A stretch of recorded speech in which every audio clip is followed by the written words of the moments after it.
ఈ peripheral neuropathy లోపల నరాలు ఒక సన్నటి దారాల్లాగా ఉండి దానిపైన ఒక పల్చటి పొర ఉంటుంది. దాన్నే మైలిన్ షీత్ అంటారు.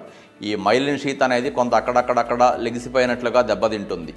ఇంకొంతమంది లోపల ఒక నరం ఇంకో నరంతో కలిసే చోట ఉండే కొన్ని రకాల కెమికల్స్ డిస్టర్బెన్స్ లాగా రావచ్చు.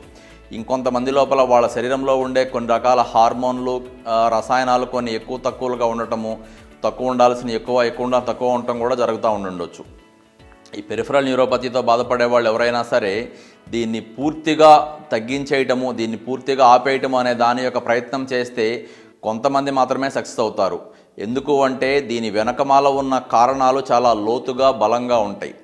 ఎవరైతే ఈ వెనకమాల ఉన్న కారణాన్ని గట్టిగా పట్టుకోగలమో పెరిఫరల్ న్యూరోపతి రావడానికి ఎక్కడి నుంచి వస్తుంది, రక్తంలో మార్పులా, హార్మోన్లో మార్పులా, కెమికల్స్లో మార్పులా, నరం మీద పొర దెబ్బతింటుందా, లేదా వాళ్ళ శరీరం లోపల ఉండే వేరే రకాలైన కొన్ని రకాల జబ్బులు ఇలాంటి ఇబ్బందిని కలగజేస్తున్నాయా, నరం ఎక్కడన్నా నలిగిపోతుందా, లేదా గతంలో వాళ్ళు వాడిన కొన్ని మందుల ప్రభావంతో ఇలాంటి జబ్బులు ఏమన్నా వస్తున్నాయా, ఇలా అనేక రకాలుగా మనిషిని పరీక్ష చేసినప్పుడు మాత్రమే ఈ జబ్బు యొక్క కారణాన్ని మనం తెలుసుకోగలం.